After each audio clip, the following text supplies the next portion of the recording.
He thought it was just another stalled car on a back road, the kind of inconvenience life throws at people who don't have time to spare.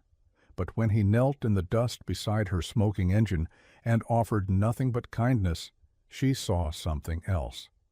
The next day she came back, with cameras, a question, and a truth that would unravel everything he thought he knew about his quiet life.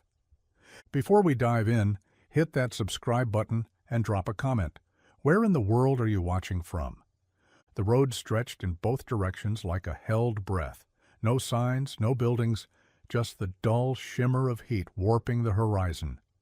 Her car, sleek, foreign, and far too proud for this kind of terrain, sat crooked on the shoulder, one back tire flat, steam hissing from under the hood. She slammed the door harder than she meant to, hands on her hips, sunglasses sliding down her nose as she tried to remember if there was even a single bar of signal. There wasn't. Of course there wasn't. The wind kicked up grit that bit at her calves. She hadn't dressed for this. Pencil skirt, low heels, blouse clinging to her from sweat and frustration. Her GPS had rerouted somewhere near the last gas station, now an hour behind her, and whatever shortcut it had found had led her here, middle of nowhere, alone and late. Always late. She popped the hood with a shaky breath, stepping back as steam rolled out like a warning. It smelled like burnt metal and a bad decision. She knew nothing about engines, just that this one had betrayed her at the worst possible time. She didn't hear the truck until it was almost beside her, low, old, the kind of truck that earned its dents instead of buying them. It rumbled to a stop on the gravel with a heavy sigh. The man who stepped out looked like he belonged to the landscape. Worn boots, sun-leathered skin, grease smudged down one forearm like a signature. He didn't speak right away, just glanced at her, then the car, then back again. "You all right?" he asked, voice low, quiet but not soft, like the kind of man who didn't say more than necessary. She nodded too fast. "Fine, it overheated, or something. I don't know." Her words tripped over each other. She hated how they sounded. He didn't comment, just walked to the front, leaned in under the hood. She half expected a scoff, a muttered judgment. Instead, he just said, "Radiator cap's loose." "You've got a leak. Fan's busted, too." She blinked. "Is it fixable?" He glanced at her sideways. "Anything's fixable. Just depends how far you're willing to go to keep it running." She looked at him then, really looked. Something about the way he said it, like he wasn't just talking about the car. He wiped his hands on a rag pulled from his back pocket. "Name's Ben. I've got a shop about 10 miles back. I can tow you if you want." She hesitated. Pride prickled under her skin, but so did fear. 10 miles might as well be 100, with no signal, and a sun that looked ready to fall hard behind the hills. "Okay," she said finally. He nodded once. No smile, no charm. Just turned back to the truck already moving. She followed, dust curling around her heels, the dead car steaming behind them like a secret still deciding whether to be a warning or an omen. He didn't ask what had happened, didn't offer small talk or pleasantries, just parked the truck with the kind of instinct you don't second-guess, stepped out, and walked straight to her like he'd done this 100 times for strangers who didn't know how far gone they were until something forced them to stop. The gravel crunched under his boots. Dust kicked up in soft swirls around him. She stood off to the side, arms folded too tightly, watching him like she wasn't sure if he was about to help or judge her or both. Her phone was still clutched in one hand, screen dark and useless. He opened the back of his truck, pulled out a worn metal toolbox that creaked at the hinges when it opened. Tools rattled inside like old bones. He grabbed a wrench, a flashlight, and a rag that had seen more years than most people gave fabric credit for. "Pop the hood," he said. She did, half on instinct, half out of the sheer relief of someone else taking the lead. He leaned in, flashlight balanced in his mouth, sleeves pushed to the elbows. His hands moved like they belonged there, fast and sure, already diagnosing what she hadn't even known to be afraid of. Every now and then he muttered something under his breath, parts, fluid levels, timing. She didn't understand any of it, but the sound of his voice, low and steady, worked better than any reassurance she could have asked for. She shifted on her heels, unsure what to do with herself. "Do you need anything?" He didn't look up. "Nope." "No water? Payment? I can Venmo you." That made him pause. He pulled the flashlight from his mouth and stood, wiping his hands on the rag. "I'm not here to collect anything," he said. "Your car's overheated, fan's dead, radiator's bleeding out." She stared at him. "And you just stopped?" He met her eyes for the first time. His gaze wasn't soft. It was the kind that cuts through the noise and sees what's underneath. "You looked stranded, that's enough." Something in her twisted at that, not because of the kindness, because of how foreign it felt. In her world, help came with fine print, strings, expectations. Here, on the edge of nowhere, covered in sweat and humiliation, a man who hadn't even told her his last name was fixing her car like it didn't cost him anything to care. She blinked fast, swallowed hard. "Thank you." He didn't say you're welcome, just turned back to the engine and kept working, like that was the only kind of thank you he knew how to answer. The sun was sinking fast, turning the sky the color of old blood, rust red fading to bruised purple. The heat had softened, but the air still clung like something unfinished. She sat on the edge of her driver's seat, door open, one heel kicked off, watching him work with the kind of attention you only give when you're too tired to pretend anymore. He didn't rush. Every movement was deliberate, confident.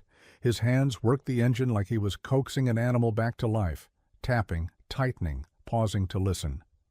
She could hear the faint creak of his knees every time he knelt down, the clink of metal on metal, the sharp suck of breath when a bolt resisted more than it should have. "I can't believe you're just doing this," she said, trying to keep the edge out of her voice. It came out smaller than she meant. He didn't look at her, just reached deeper into the hood, adjusting something she couldn't name. "It's not broken beyond saving, just tired." She stared at the horizon. "Same." Something flickered in his expression then, but it passed so quickly she couldn't be sure she'd seen it at all. He stood finally, wiped his hands on the rag again, and reached for the key she hadn't realized he'd taken from the dash. "Try it," he said. She did. The engine sputtered, twice, then turned over with a reluctant but steady hum. She exhaled. She hadn't even known. She was holding her breath. "It's not perfect," he said, "but it'll get you where you're going." She looked up at him. "And how much do I owe you?" He shook his head, stepping back. "You looked like you needed a break more than a receipt." That hit harder than she expected. No one had ever said that to her before, not like it mattered, not like they meant it. Her throat tightened. "You don't even know me," she said. "I don't have to," he replied, wiping the sweat from his brow. "People don't end up stranded out here unless something else already gave out." She didn't know what to say. The sky behind him was darkening. The road stretched ahead, engine humming quietly now like a second chance. He just nodded toward the wheel. "Take it easy." And then he turned back toward his truck, boots crunching in the gravel, leaving her with a running engine, a quiet truth, and the kind of silence that lingers long after someone's gone. The truck was still idling when she pulled up beside him, window down, engine rattling with the kind of uneasy rhythm that said it had just barely forgiven her. "Let me give you a ride," she said. It came out more like a command than an offer. He glanced at the long stretch of gravel behind him, then at the fading sky.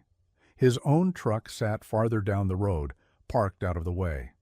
"You sure?" "You fixed my car," she said. "It's the least I can do." He hesitated for just a beat, then opened the passenger door and climbed in. The cab smelled like old leather and expensive perfume fighting to cover the panic that had lived here an hour ago. They pulled back onto the road, gravel popping under the tires. The silence filled the space between them like fog. Heavy, thick with things neither of them had the words for yet. "You always fix strangers' cars in the middle of nowhere?" she asked, eyes fixed on the road ahead. "Only the ones who look like they haven't slept in a week," he said. It wasn't a joke, but the corner of his mouth twitched, like it could have been. She didn't answer, just kept driving, knuckles pale on the wheel. Her hair stuck in strands to her temple, a trace of sweat still clinging to her collarbone. She looked like someone who had been unraveling slowly and didn't think anyone would notice.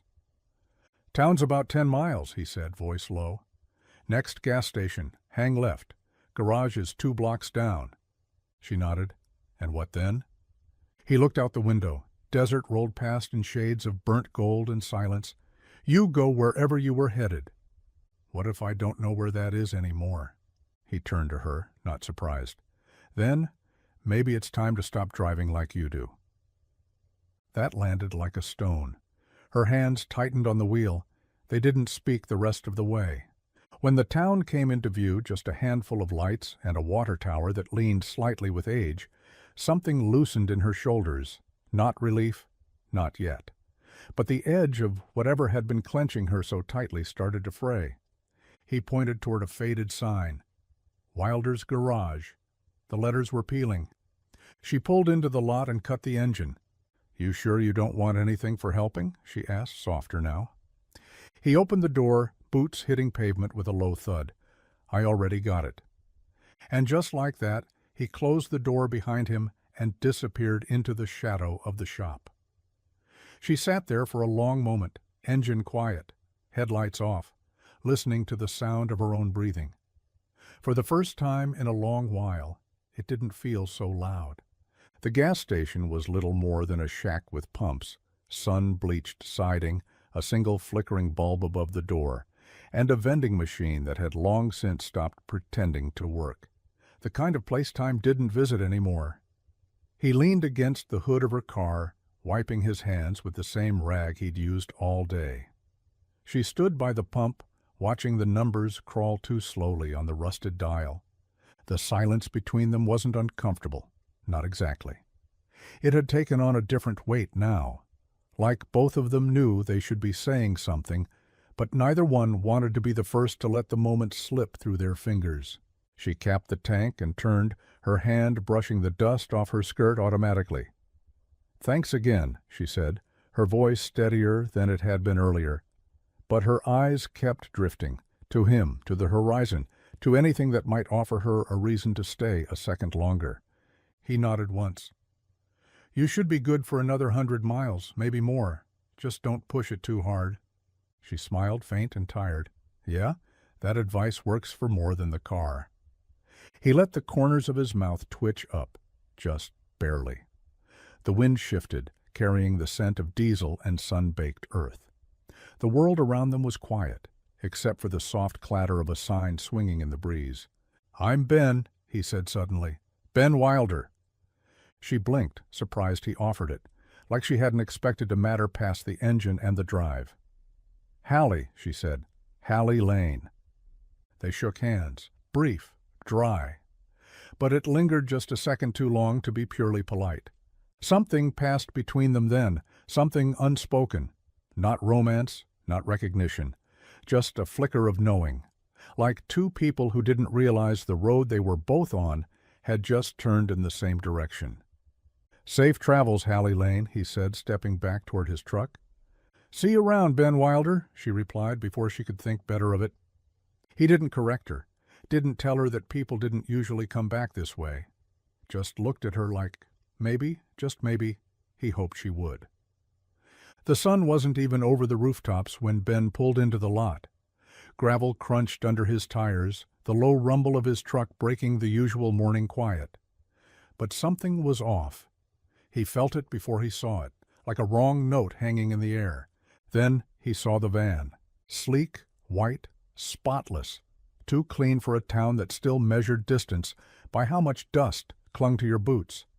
Logos on the side. Some boutique production company name he didn't recognize, stenciled in delicate artsy lettering. A few people milled around, too caffeinated for this early, unloading equipment like they owned the place. One of them set up a camera on a tripod near the edge of the lot. Another leaned against the side of the van, scrolling through a phone, bored and indifferent. Ben didn't get out right away. He sat in the cab, engine running, eyes narrowed behind the windshield. His garage, his space, was crawling with people who didn't know the rhythm of this town, didn't care to. And then she stepped out. Hallie. Same face, same eyes, but different now. Tighter, somehow. Hair pulled back in a quick, efficient twist, sleeves rolled up, clipboard in one hand. She wore the expression of someone who had come back not to ask permission but to set something in motion. He killed the engine, slammed the door harder than necessary, walked straight toward her. "What the hell is this?" he asked, low and sharp. She didn't flinch. "A story," she said. "Yours, ours, this town's." "You brought cameras," he said, glancing past her to the crew unpacking cords and light stands, without saying a word. "I didn't think you'd say yes if I asked." "You're right," he snapped, "because I wouldn't have."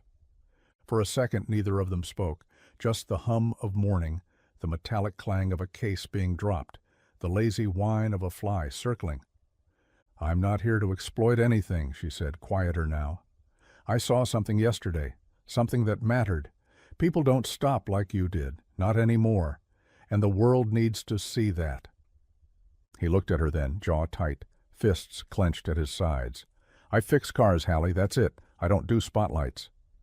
She nodded but didn't step back. "Maybe you don't, but that doesn't mean you don't deserve one." And for a long moment, neither of them moved. The camera behind her blinked red, waiting. He didn't follow her inside, not right away. Stood by the doorway of the garage, arms crossed, jaw set, watching the crew move around his space like it was just another backdrop, a lens to look through, a canvas to edit. The old workbench was already being lit by soft, diffused panels, like a church altar dressed for the camera. It made him sick in a way he couldn't name. Hallie turned from one of the producers and walked toward him, slow, like she knew she was already asking too much. "Ben," she said, voice calm but edged with nerves, not fear, something more careful. "Just let me explain." He didn't stop her, but he didn't soften either. "I'm a filmmaker," she began. "Documentary mostly. Human stories. I'm doing a series on small towns, places that still work because someone refuses to quit on them." He let that hang a second. "So you came back to make a movie out of me?" "I came back," she said, "because yesterday I saw something people don't see anymore. A man who stopped. A man who didn't ask for anything in return. A man who could have driven on, but didn't. That matters." He shook his head, laughing once, sharp, dry. "You got all that from changing a radiator?" "I got all that from watching how you looked at people, how you worked like it was more than a job, like it was the only thing keeping the world from rusting shut." His eyes flicked past her to the camera crew again. "So you point a lens at it and call it noble?" "No," she said, stepping closer. "I let people see what's real, that's all. And you, this place, you're more real than anything I've filmed in a long time." He looked at her then, hard, searching for the catch, the angle, the lie she might not even realize she was telling herself. "This is my life," he said quietly. "Not a segment, not a story arc." "I know," she whispered. "That's why it's worth telling." And maybe it was the way she said it, or maybe it was the way she didn't flinch. But something in him shifted, just barely. Enough to let the moment stand, enough to let her stay. He stood just inside the garage, the light from the open bay door cutting a hard line across the floor. Outside, the film crew moved like ants, efficient, tireless, talking in clipped jargon he didn't care to learn. Someone was already taking B-roll of his rusted sign. Someone else was angling a mic boom toward the doorway. Ben watched them with his jaw tight and his shoulders coiled like tension was the only thing holding him upright. "No," he said. Hallie paused, blinking, like she hadn't heard him right. "I'm not doing it," he added. "Not the interviews, not the close-ups, not the slow pans over my goddamn toolbox. You want a story? Go find one that wants to be told." She stepped toward him, careful. "Ben." "You think I'm some relic you can polish up with soft lighting and call the heart of America? That what this is?" "No," she said, firmer now. "That's not what I'm doing." "You sure?" he asked, eyes locking with hers. Because it feels like you came back with a headline already written. The words hit. She flinched, barely, but it was there. I came back, she said slower now, because what you did yesterday, it stayed with me. You didn't ask for thanks. You didn't ask for anything. That kind of integrity, it's rare. He shook his head. No, it's just quiet. And people like you don't know what to do with quiet unless it fits inside a frame. That stopped her. The wind shifted outside, rattling the edge of a tarp. A crew member looked up but kept rolling. She exhaled. All right. You don't want it? I'll pull the plug. No cameras, no footage. We'll move on to the next town. Good, he said, turning back to his workbench. But I'm staying, she added. For a couple of days. I want to see it for myself, even if I don't film a second of it. Because there's something here, Ben, and whether or not you want it captured doesn't mean it's not worth seeing. He didn't look at her again, just picked up a wrench, adjusted a carburetor like the conversation hadn't happened. But his hands weren't steady. And that silence he'd always counted on to keep people out? It suddenly didn't feel so comfortable. She didn't push again, not directly, not in the way Ben had braced for. There were no more pitches, no more lights in his face, no follow-up interviews slipped into conversation. She just stayed. The crew scattered the next day, heading to a nearby town for a farmer's market segment. Hallie stayed behind with nothing but a handheld camera and a notebook she barely wrote in. She wandered the streets at dawn, caught golden light spilling off the awnings of the diner, the crooked shadow of the water tower stretching over Maine. She filmed old signs peeling, kids on bikes chasing each other down cracked sidewalks, a couple sitting in silence on a porch like they'd been doing that same thing every morning for 30 years. And when she ran out of town to film, she started filming his garage. Not in his face. Never that. But she showed up every day, sometimes just across the street, sitting on the curb with a coffee, sometimes inside, tucked near the wall with the dog-eared copy of Popular Mechanics she pretended to read but never turned the pages of. She never filmed when he was looking, but he knew. He could feel the weight of her eyes like heat on his back, the way her gaze lingered when he wiped oil from his hands or leaned under the hood of a truck with one arm braced against the frame. She was collecting moments, not shots, quiet ones, the kind that didn't perform, and somehow that made it worse. He caught her once, just a flash of lens aimed toward his boots as he replaced a brake line, her finger hesitant on the shutter. Their eyes met. She didn't hide it, just lowered the camera and said, soft and unapologetic, "You move like you're fixing more than just cars." He didn't answer, didn't even blink. Just turned back to the truck and kept working.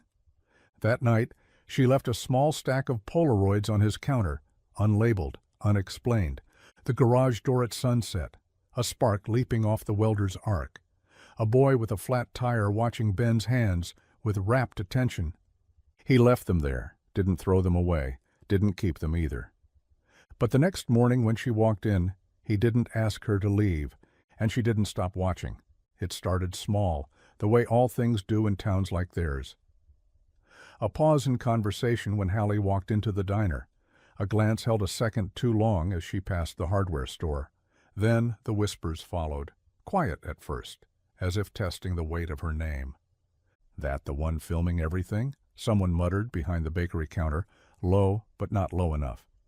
"Ben's letting her hang around his shop every day," came the reply.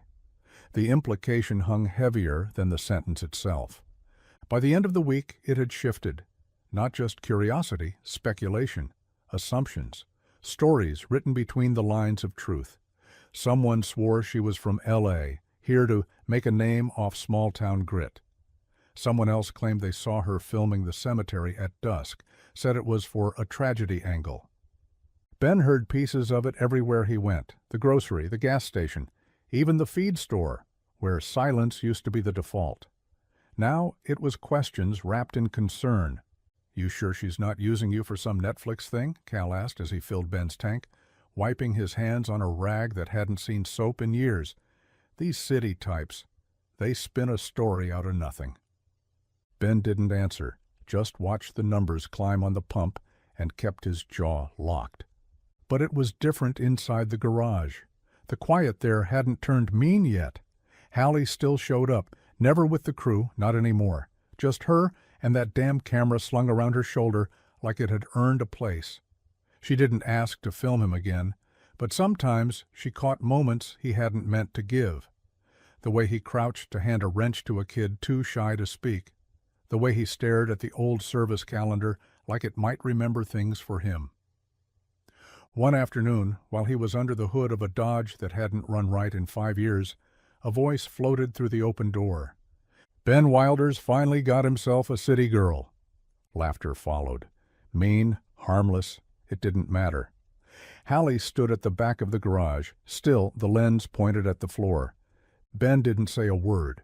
But the next time someone wandered in with more curiosity than respect, he wiped his hands clean, stepped into the sunlight, and said, flat and clear, "She's got a right to be here." And just like that, the garage door stayed open, but the lines were drawn. She waited until the end of the day, after the last customer had driven off and the light in the garage turned the color of old copper. Ben was still under the hood of a truck that didn't want to be saved, sweat bleeding through the back of his shirt, the collar smudged with oil. She stood by the workbench, hands in her pockets, watching like she always did, quiet, careful, patient. "I was thinking," she started, voice low but steady, "you might want a break from carburetors and cracked gaskets." He didn't look up, just reached for the socket wrench without needing to see where it was. "You thinking of teaching me to meditate or something?" She smiled but didn't push. "Dinner, tonight. My place. I found a grocery store that doesn't smell like mothballs, and I bought too much chicken. It's not a date. It's just, thank you." That made him stop just for a second. The wrench stilled in his hand. He didn't say anything, just kept working like the words hadn't landed. She didn't wait for an answer, just nodded once and said, 6 o'clock, before walking out, the bell over the garage door giving a single tired ring behind her. 6 came and went.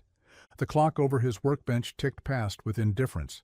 He scrubbed his hands at the sink, the water turning brown, then pink, then clear, dried them on a rag that had seen better years, stared at his own reflection in the small, cracked mirror above the soap. He didn't change his shirt, just threw on a clean jacket and grabbed the keys from the hook by the door. The truck coughed once before turning over, headlights cutting into the dusk like second thoughts. When he pulled into the gravel drive beside the little rental she'd been staying in, the porch light was already on, warm, steady. There was music playing inside, soft, something with piano and strings. He knocked once. She opened the door without surprise, like she knew he'd come even when he didn't. "Told you it wasn't a date," she said, stepping aside. He walked in anyway, didn't speak, didn't need to.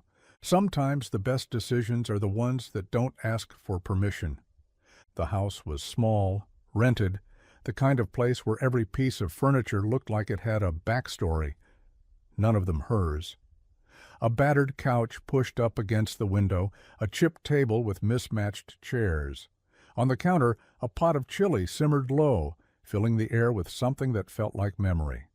Ben sat stiff in one of the chairs, hands wrapped around a heavy ceramic mug he hadn't asked for. She'd poured him sweet tea like it was second nature, then ladled 2 bowls with practiced efficiency, the kind of task you do when you don't want to give yourself too much time to think. A record played softly in the corner, crackling guitar, old vocals that sounded like they'd been through something. He didn't ask who, she didn't offer. The chili was good. He told her so, and she gave a half smile, like compliments made her nervous. They didn't talk at first, just ate, slow, the clink of spoon against ceramic filling the silence. Then finally she asked the question people usually danced around. "You ever think this is where you were meant to end up?" He looked at her, one brow raised. "Fixing busted engines in a town no one can find on a map?" She shrugged. Could have been worse. He leaned back, eyes drifting to the window. "Used to think I'd leave. Me and my brother were going to head west, buy a shop in Arizona, hotter work, fewer winters. Didn't happen. What stopped you? He didn't answer right away, just stared at a spot on the floor like it owed him something. Cancer, he said finally. Took him fast.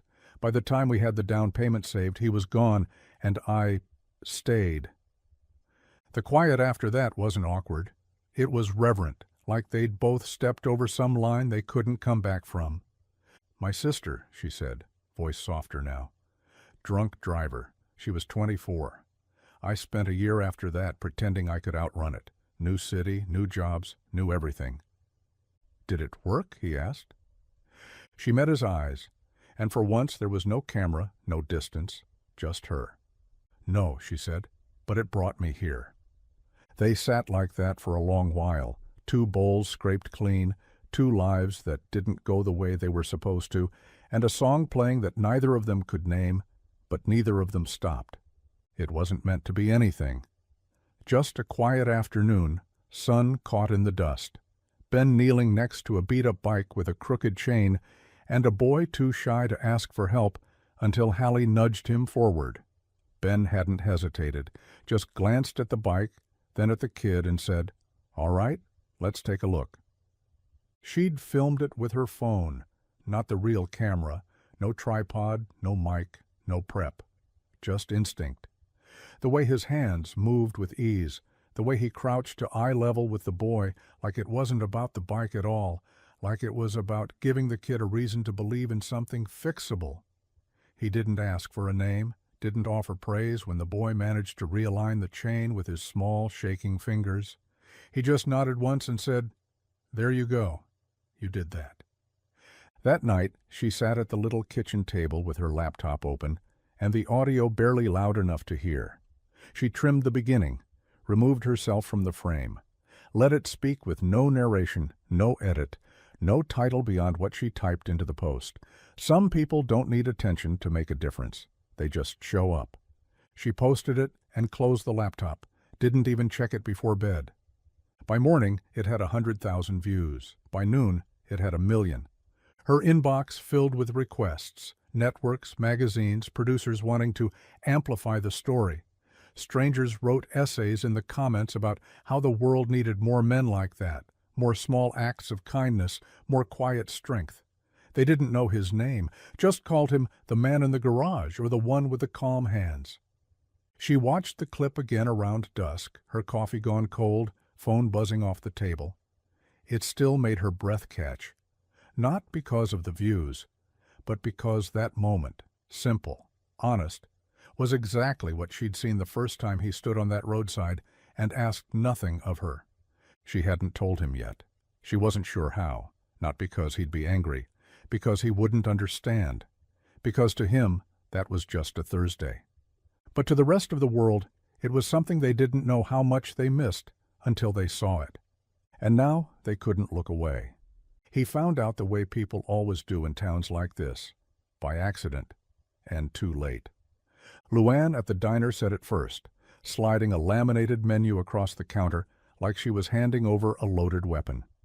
"Didn't know you were famous now," she said, not quite looking at him.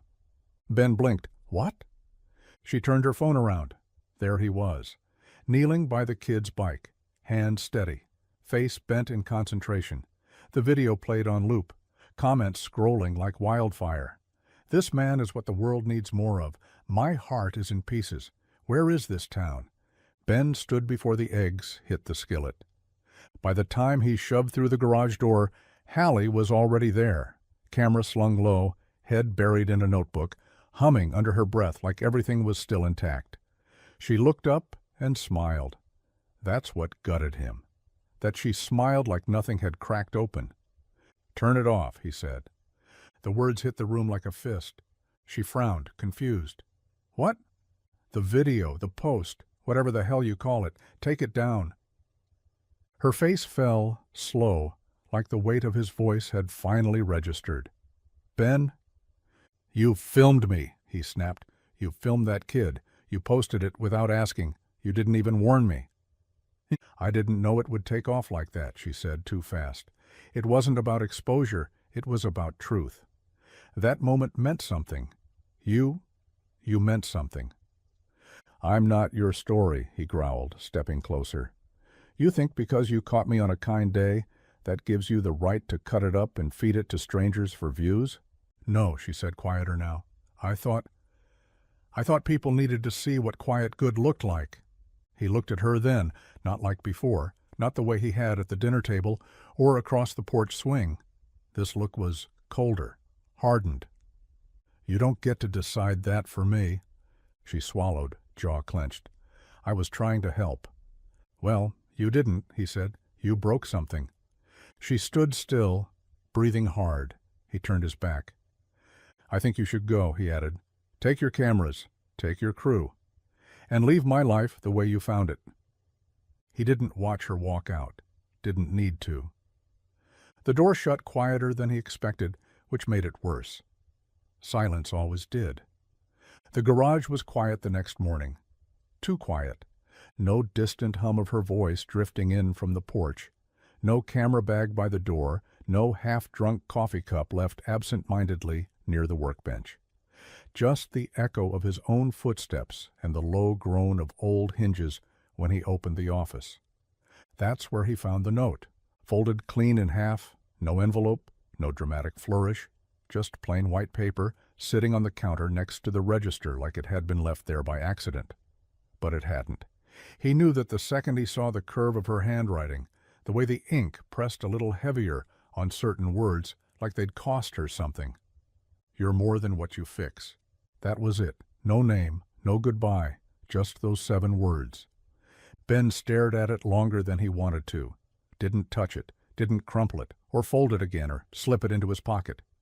He just stood there with the ghost of her voice in his head, and the weight of something he hadn't asked for sitting heavy on the counter.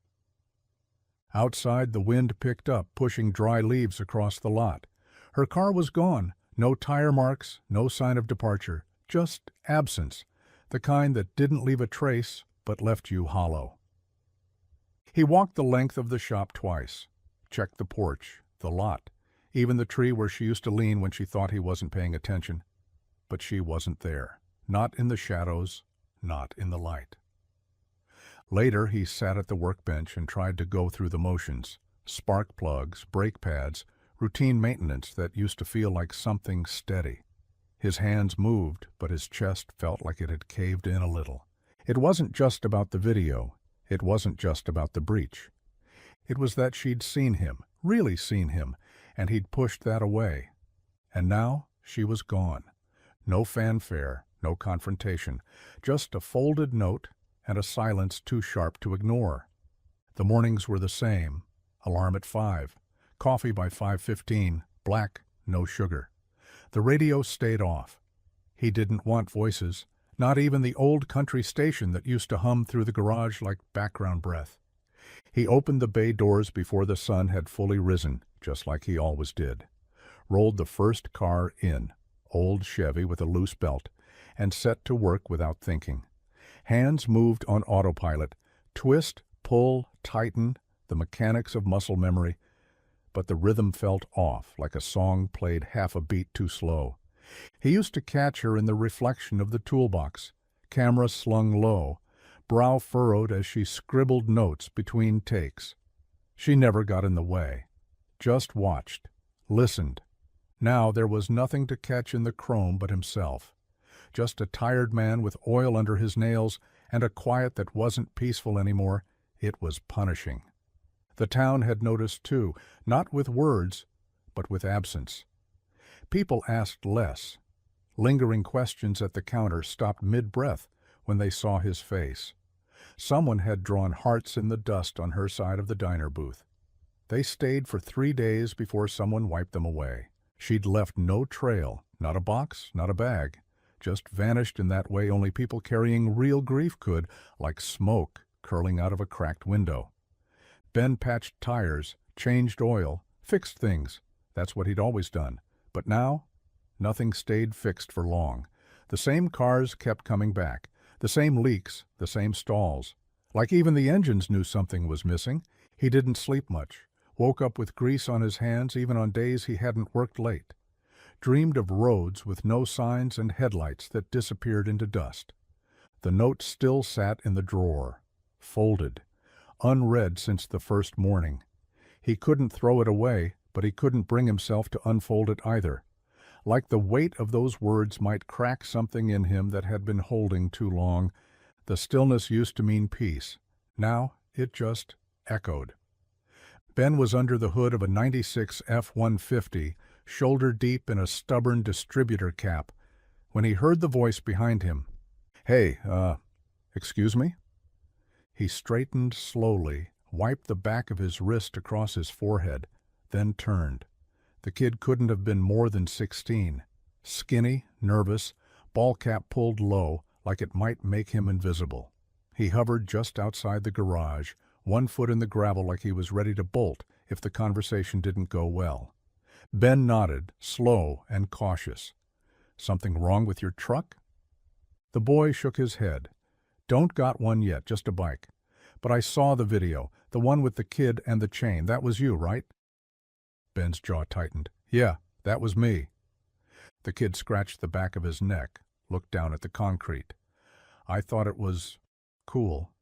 The way you helped him. My dad doesn't really show me stuff like that. I mean, he works out of town most weeks. When he's back, he's tired." Ben didn't say anything, just waited. "So, the boy continued, voice cracking slightly, "do you think maybe you could teach me, how to fix stuff?" Ben studied him for a long beat. The silence stretched, heavy with something unspoken. In his chest, something shifted, small, reluctant, like a match striking after too many tries. He glanced back at the truck, then at the cluttered bench behind him. Tools half cleaned, a second pair of gloves that hadn't been used in months. "You know how to hold a socket wrench?" Ben asked finally. The kid's face lit up like someone had flipped a switch. "Not really." "Then get over here." The boy stepped into the garage like it was holy ground. Ben handed him the wrench, adjusted his grip. "You start with how things are supposed to work. Only then can you fix what's broken." The kid nodded, holding the tool like it meant something. For the first time in weeks, Ben felt the stillness ease. Not disappear, but shift. It wasn't peace yet, but it was movement, a start. And maybe, just maybe, that was enough. The first crack of thunder rolled in low and slow, a growl against the horizon. Most folks didn't think much of it. Storms came and went, usually bark and no bite. But by nightfall the clouds dropped fast, thick and heavy, the kind of gray that swallowed up the edges of the town and made even the diner sign look like it was floating in fog. The rain hit hard, sudden, relentless. Ben was locking up the garage when it started to pour in, earnest. Within minutes the gutters overflowed, the dirt lot turned to muck, and water ran in rivulets across the pavement, searching for every crack and low point. He stood under the overhang, breath fogging in the cooling air, watching the sheets come down sideways. Then the radio crackled to life. He still kept the old CB set in the office, mostly for weather, emergencies, or when the power flickered out and cell towers failed. Now it buzzed with frantic voices. A delivery van stuck out near Miller's Ridge, a creek overflowing behind Maine, sandbags needed at the pharmacy. Ben didn't think, just grabbed his coat, keys, a rope, and a shovel, slapped a towel on the front seat, and drove out into the mess with his headlights carving twin paths through the waterlogged dark. He reached the van first, half submerged, tilted into the ditch, a young woman behind the wheel and her toddler crying in the back seat. She looked up like he was salvation itself. He waded in, rope around his waist, boots sucking into the mud, hands steady as he pulled open the passenger door and lifted the child first, cradling her close against his chest. No words, just movement, purpose. By midnight he'd hit every storefront downtown, sandbagged the bakery, braced the grocery door with scrap wood, helped Old Man Tiller haul crates of inventory off the floor and onto shelves. His clothes were soaked through, body aching, fingers raw. Still, he kept going, not for thanks, not for show, just because someone had to.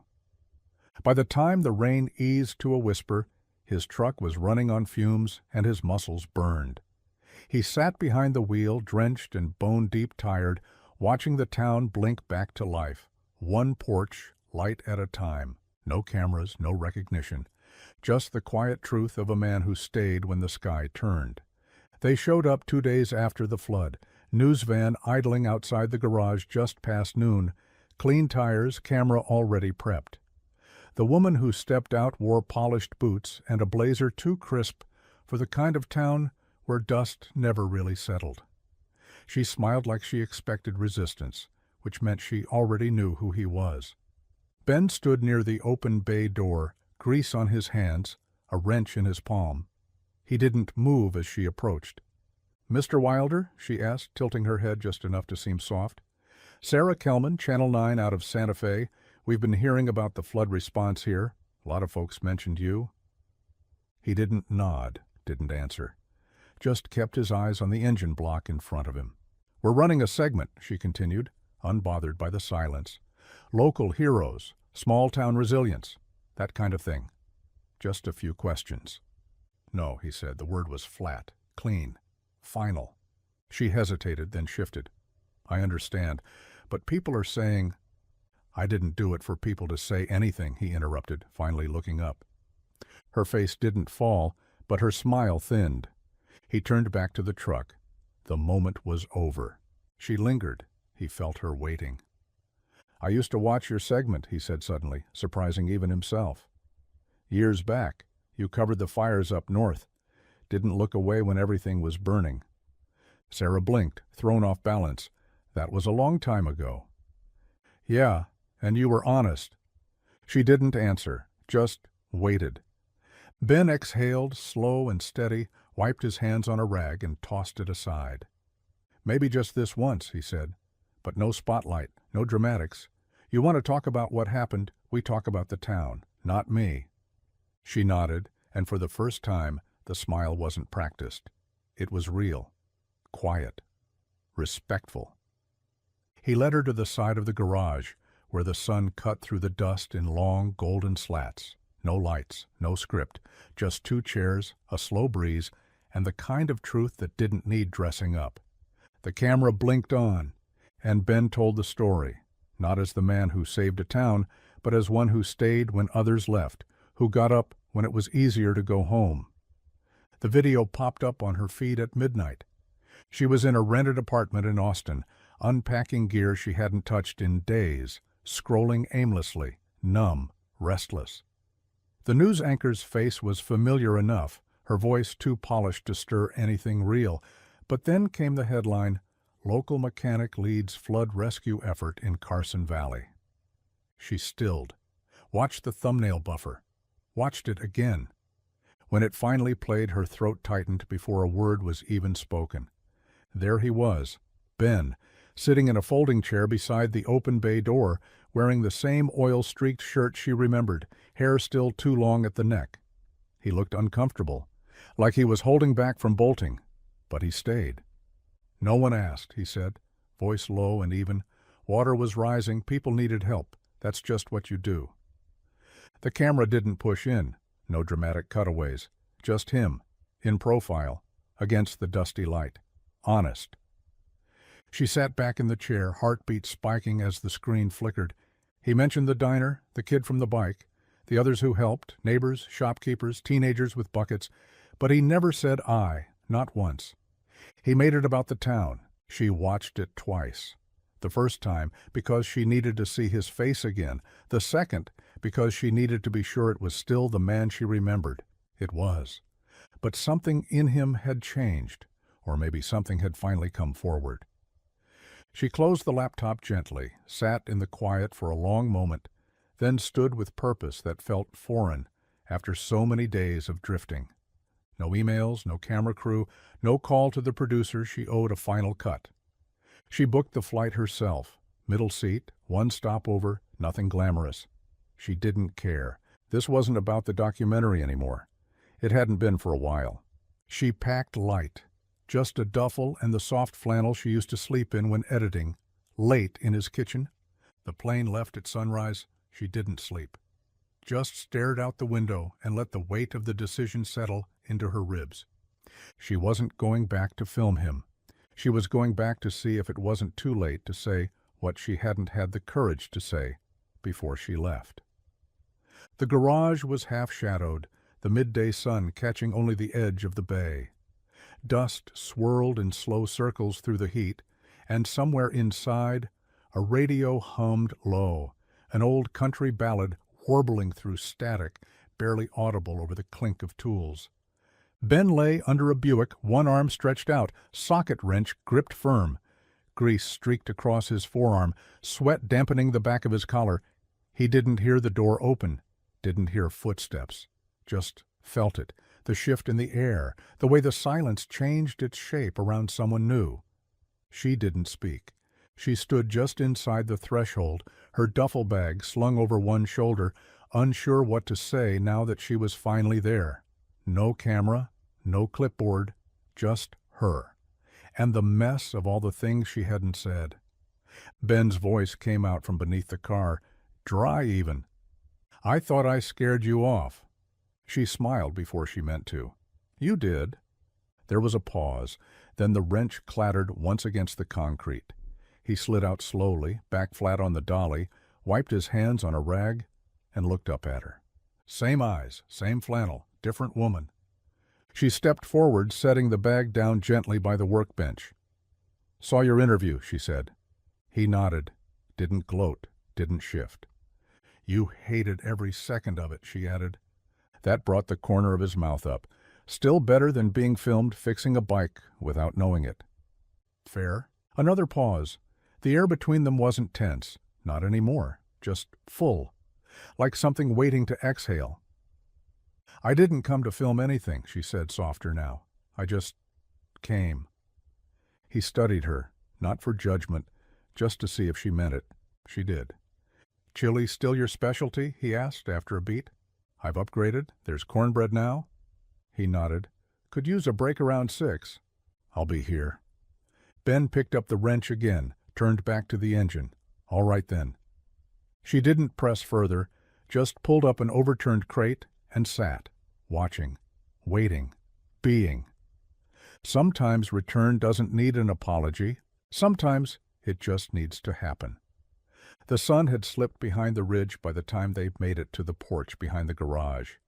It was quieter back there, no traffic, no customers, just the sound of wind moving through the trees and the tired creak of the old swing as it swayed gently with no one in it. Ben sat on the top step, one boot planted in the dirt, the other resting just inside the shadow of the railing. Hallie handed him a chipped mug of coffee, then lowered herself down beside him. Close, but not close enough to touch. She didn't expect forgiveness, not tonight. Maybe not ever. They sipped in silence for a while. It wasn't uncomfortable, but it wasn't easy either. "I used to think stories were about perspective," she said finally, eyes fixed on the horizon. "That if you just told it from the right angle, everything would make sense." He didn't respond, just drank. "But now I think some stories, they don't care how you frame them. They just are, messy, unfinished, not asking to be seen." Ben let the words settle before he spoke. "And yet, people still try to make them clean." She looked at him. "I tried to make you into something for the world, thought I was honoring you. But I didn't ask if you wanted to be honored. That was the problem." His gaze stayed steady on the fading light. "You didn't see the whole picture." "I saw what I wanted," she admitted, "because it felt easier than facing what I'd ruined." A bird called somewhere in the trees.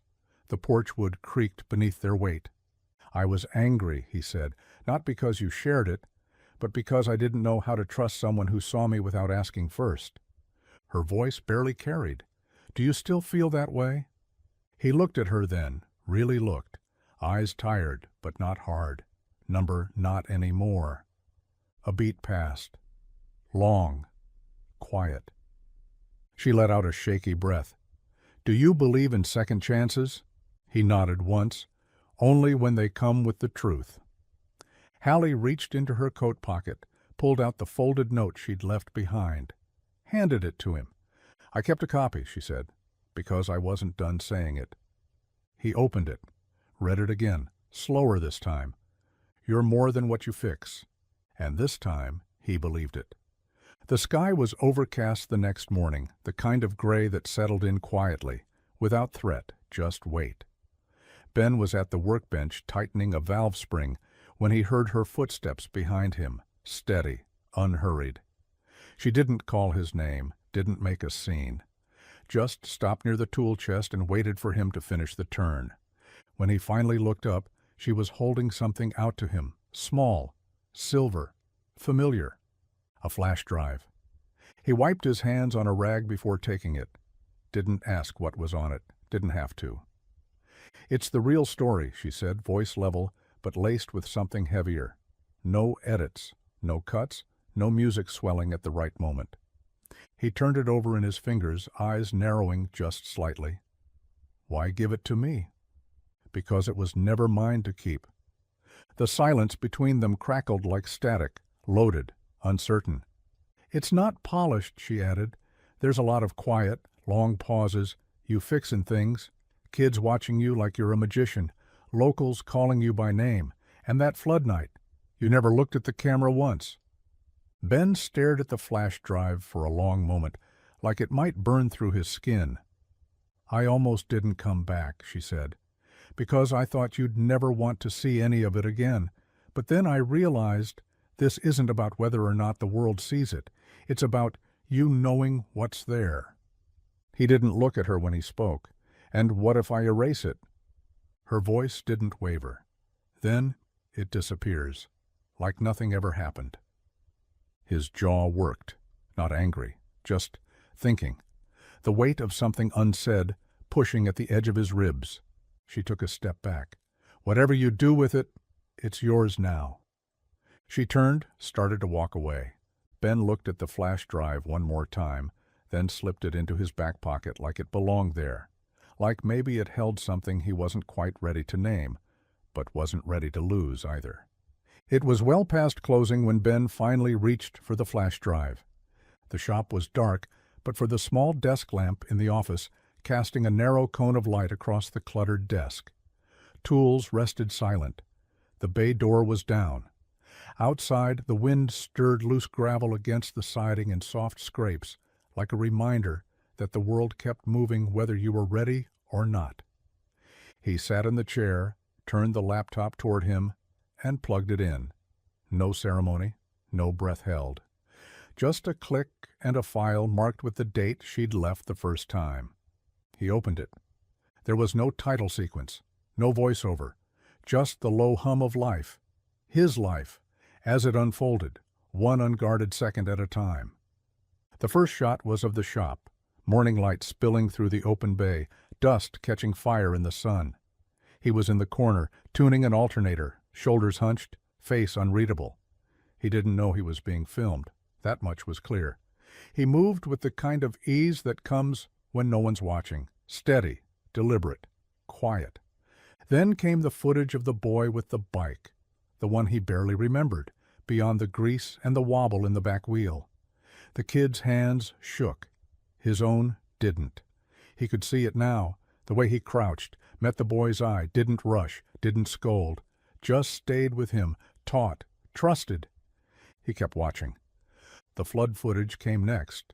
The van, the mother, the girl with the doll clutched to her chest. Him, knee-deep in water, rope in hand, jaw clenched. No words, just action. She hadn't romanticized any of it, hadn't layered it with soundtrack or pulled quotes. It was raw, real, just him, but different. He barely recognized the man in the footage, not because he looked unfamiliar, but because he looked like someone with purpose, with weight, with presence. Not just a man fixing things, a man holding things together. He leaned back in the chair, the screen fading to black. No credits, no pitch, just a reflection. Ben closed the laptop slowly, gently, sat there in the dark, heart loud in the stillness. He didn't know that man fully, but he wanted to. The first morning, only 2 kids showed up. One was the boy with the crooked bike chain from the video, hat still too big for his head, eyes full of quiet hope. The other was a girl named Lexi, who didn't say much, just clutched a rusted-out carburetor like it owed her something. Ben handed them gloves without fanfare, pointed to the workbench, and said, "We start with what you've got. No sign, no grand announcement, just a handwritten note in the window that read, 'Workshop Saturdays. Bring what's broken.' By the third week, there were 5 kids. By the 5th, there were 12. They came with busted skateboards, engines their uncles gave up on, wheels that no longer turned, and questions. So many questions. Ben answered them all, slowly, patiently, never once raising his voice, never once making them feel like they should have known better. He didn't lecture, he showed. Let them figure it out with their own hands. He only stepped in when something was about to break or explode. Sometimes he let it break anyway. Lessons stick better that way. Hallie kept her distance at first, just stood by the door with a small camera, lens pointed low, waiting for the nod. He gave it eventually, not a word, just a glance and a slow tilt of his chin. She never filmed faces without permission, never turned sound on unless it mattered. She captured hands, tightening bolts, the moment a headlight flickered back to life, the way the kids laughed when grease smeared across someone's nose. It was quiet work, honest. No angles, no narrative arcs, just documentation of something real being built from scratch. One Saturday, as the last of the kids rolled out on a freshly repaired scooter, Lexi turned back and asked, "Why do you do this for free?" Ben looked at her for a long moment, then said, "Because someone should have done it for me." She nodded like she understood. When the shop emptied, Hallie stood beside him, watching the dust settle. "You're changing things?" she said. He didn't answer, just picked up a wrench and set it back where it belonged. Some things didn't need words. They just needed doing. The footage began like memory, soft, grainy, steady. No music, just the whir of an old fan somewhere in the background and the slow tick of time passing inside a space that never tried to be anything but what it was. A truck door creaked open. Kids laughed faintly off camera. Tools clinked against metal, the kind of sounds that usually get cut in editing. Hallie kept them in. Her voice came in low, sure, not polished like a studio read, real, like it had been spoken late at night with a blanket around her shoulders and too many thoughts in her chest to sleep. "Some stories don't need drama," she said. "They don't need slow-motion rescues or swelling strings. They don't need a hero's arc or a tragic backstory. Some stories just need someone willing to stop when the rest of the world keeps driving." On screen, Ben leaned over the hood of a pickup, guiding a teenage boy's hands on the wrench, correcting gently when his grip slipped. He didn't look up, didn't know he was being watched. Ben Wilder never asked to be the center of anything. He didn't chase recognition. He barely tolerated attention. But if you ask this town who held it together when the water rose, when the power flickered, when the tires blew out and no one else came, he's the name you'll hear. The screen cut to black and white footage, his hands covered in grease, the garage at sunrise, the old diner sign flickering, a girl tightening the bolts on a bike tire with her tongue stuck between her teeth in concentration. "He won't tell you what he's done, but I will." Back to color now. The porch behind the shop, Ben sitting beside her, watching the sun dip low behind the ridge. The kind of moment that doesn't announce itself, that just is. Not all stories end in applause. Some end in rust and sweat and small hands learning how to turn a bolt. Some end in silence, or maybe they begin there. Then quiet. Just the low hum of a running engine and the soft echo of a voice that finally told the truth, not to change anything, but to show it was always there. The theater smelled like old wood and popcorn that had burned a little too long in the machine. Rows of faded red seats filled fast. Locals in denim jackets and work boots, Sunday dresses and ball caps, brushing knees and sharing quiet glances like no one knew exactly what they were about to watch. There was no red carpet, no press, just a sign taped to the front door that read, Tonight only. Stillness, a story from Carson Valley. Ben stood in the back, leaning against the wall near the fire exit, hands in his pockets, shoulders square. He hadn't shaved, hadn't changed out of the same jacket he always wore when it got cold. Hallie stood across the room, near the projector booth, pretending not to watch him, but watching anyway. The lights dimmed. The screen flickered to life. No dramatic opening, just the town waking up, sunlight on cracked sidewalks, the diner's door swinging open, a bell that rang offbeat and soft. Then the shop, the familiar hum of the garage, a kid wiping his hands on a towel, a girl laughing as she dropped a wrench.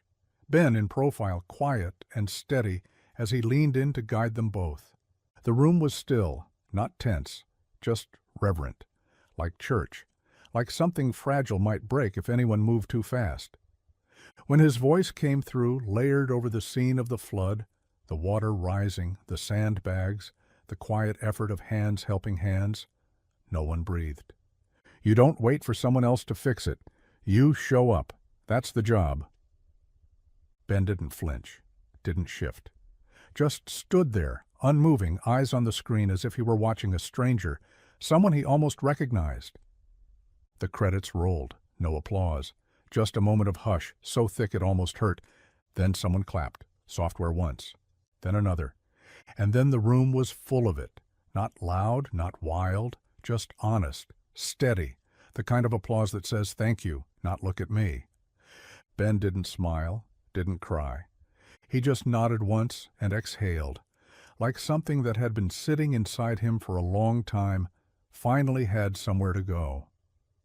The streetlight buzzed overhead, casting a pale amber circle onto the sidewalk outside the theater. The crowd had thinned, neighbors drifting back to their cars, kids tugging at tired parents, quiet laughter trailing off into the cool night. No one said much. They didn't need to. The film had done the talking. Ben stood a few paces from the door, hands still in his jacket pockets, shoulders curled slightly inward, like he wasn't used to being looked at for too long. He'd barely moved since the credits ended, just watched the glow spill from the entrance and fade with every goodbye. Hallie was standing near him now, close enough that her coat brushed his sleeve when the wind shifted. She didn't speak either. Her face was soft, unreadable, and her eyes, God, her eyes, held something deeper than pride, not awe, not sympathy, just knowing. He looked at her finally, just turned, quiet and steady, and let himself really see her. She wasn't polished, she wasn't trying. Her hair was windblown and her shoes were dusted with gravel from the lot. But she was there, still here. He reached out. No hesitation this time, no performance. He just took her hand like it was the most natural thing in the world, like they'd always been meant to meet halfway, in the quiet after everything else. Her fingers curled into his without question. She leaned in, not dramatic, not trembling, just leaned, rested her shoulder against his chest, her head near his collar, like the weight between them finally made sense when shared. Her smile was small, honest, eyes full, not with tears, but with something clearer. Gratitude, maybe, relief, recognition. Ben didn't say anything. He didn't have to. There was no need to explain what had already been understood. This wasn't a rescue story.